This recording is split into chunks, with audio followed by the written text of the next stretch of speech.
말씀으로 함께 봉독하도록 하겠습니다. 누가복음 10장 13절로 16절의 말씀입니다. 13절부터 시작하겠습니다. 시작. 화 있을진저 고라시나 화 있을진저 벳세다야, 너희에게 행한 모든 권능을 두로와 시돈에서 행하였더라면 그들이 벌써 베옷을 입고 제에 앉아 회개하였으리라. 심판 때에 두로와 시돈이 너희보다 견디기 쉬우리라. 가버나움아, 내가 하늘에까지 높아지겠느냐? 음부에게까지 낮아지리라. 너희 말을 듣는 자는 곧 내 말을 듣는 것이요, 너희를 저버리는 자는 곧 나를 저버리는 것이요, 나를 저버리는 자는 나 보내신 이를 저버리는 것이라 하시니라. 아멘. 독일의 히틀러 치하에서 독일 교회는 나치 정권에 적극적으로 협조를 했습니다. 나치 정권에 협조하게 되면 국내 선교도 원활하여지고 여러 가지 프로그램도 제공을 받을 수 있어서 교회가 크게 부흥할 것이다 라고 하는 그런 감언이설에 넘어갔기 때문입니다. 그들은 나치의 그 유태인 학살에 대해서, 히틀러의 유태인 학살에 대해서 침묵 내지는 방조를 했습니다. 그런 히틀러에게 항거해서 옥고를 치르고 결국 사망에 이르게 된 디트리히 본회퍼라고 하는 목사님이 계신데, 오늘날 그 목사님께서 하신 말씀입니다. 오늘날 기독교계에서 가장 오해받고 있는 그리스도인들이 받은 선물이 한 가지 있는데, 그것이 바로 은혜라고 하는 것입니다. 값으로 헤아릴 수 없는 그리스도의 희생과 죽음으로 인해서 마련된 값비싼 은혜가 시장에서 파는 싸구려 물건처럼 헐값에 거래되고 있다라고 하는 의미에서의 값싼 은혜를 이야기하고 있습니다. 그는 값싼 은혜는 교회의 철천지 원수와 같다라고 그렇게 이야기를 했습니다. 값싼 은혜는 헐값의 용서, 헐값의 위로, 그리고 헐값의 성만찬 등으로 표현이 되고 있다라고 하는 이야기도 했습니다. 그래서 그는 값싼 은혜 주의에 맞서서 값비싼 은혜와 제자도가 회복되어야지만 된다라고 하는 것을 주창을 했습니다. 오늘 본문에 등장하는 고라신과 벳세다가 그렇습니다. 고라신이라고 하는 지역은 예수님께서 주로 활동하셨던 갈릴리 가버나움에서 북쪽으로 조금 올라간 그런 곳에 산 중턱에 위치해 있는 그런 마을입니다. 벳세다 또한 이 가버나움에서 동북쪽으로 조금만 올라가면 있는 그런 마을인데, 이 특별히 이 벳세다는 안드레하고 빌립하고 베드로의 고향이기도 합니다. 그러니까 예수님께서 사역을 감당하시던 당시에 그 어떤 마을보다도 많이 자주 방문하셨던 곳이고, 수많은 기적과 이적을 나타냈던 곳이기도 하시고, 예수님께서 하나님의 말씀을 아주 자주 전했던 그런 마을이기도 하다라고 하는 그런 이야기입니다.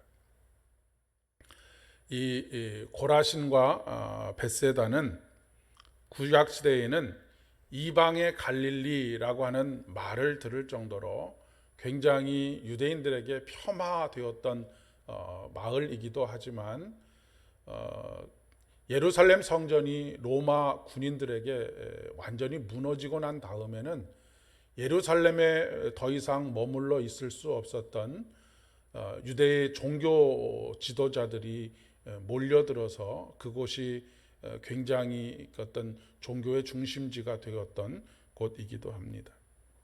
많이 이주해서 살았던 곳이기 때문에 그렇습니다.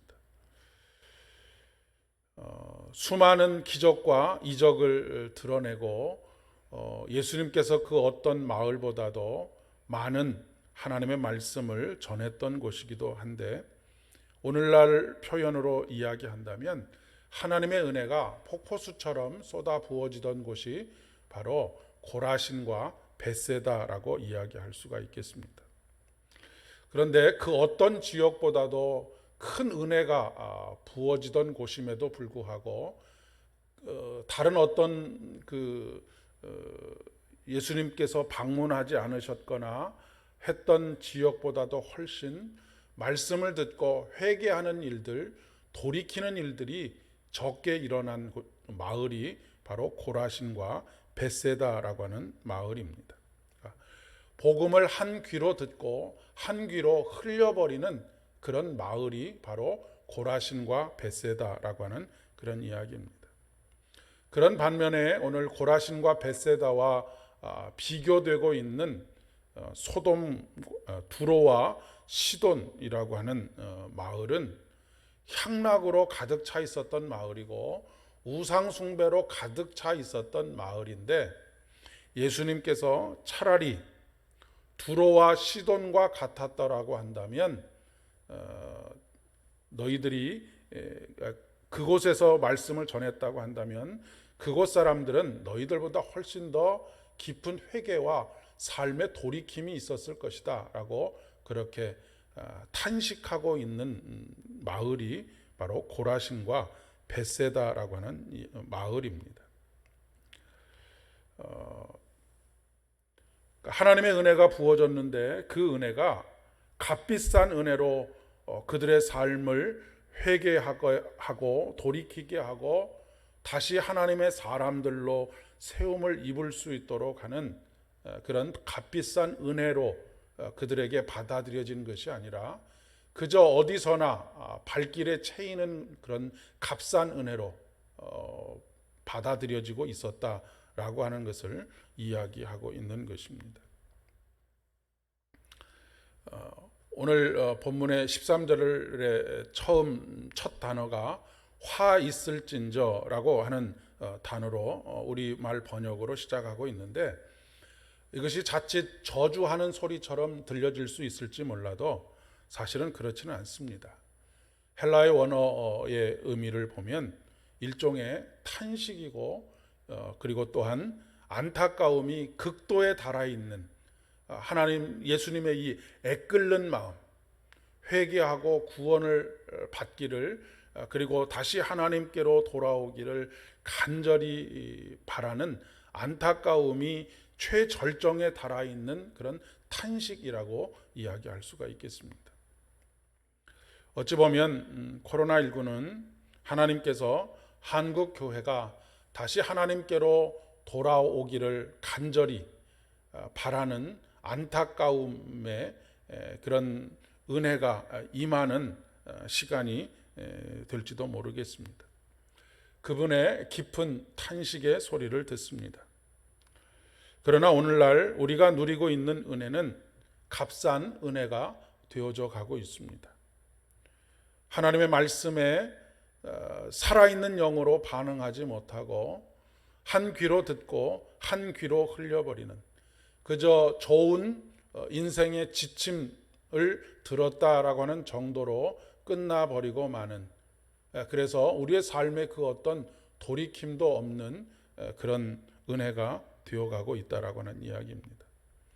히틀러 치하에서처럼 교회 부흥을 위해서는 영혼이라도 팔아먹을 만큼 그런 참 부끄러운 모습들이 바로 현재 우리들의 모습이 아닐까 싶습니다.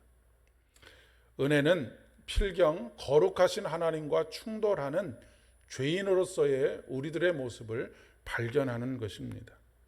그리고 두려움과 떨림으로 그분 앞에 서는 것입니다. 나를 돌아보고 나를 돌이키고 하나님의 거룩하심 앞으로 나아가는 것이 바로 은혜라고 하는 이야기입니다.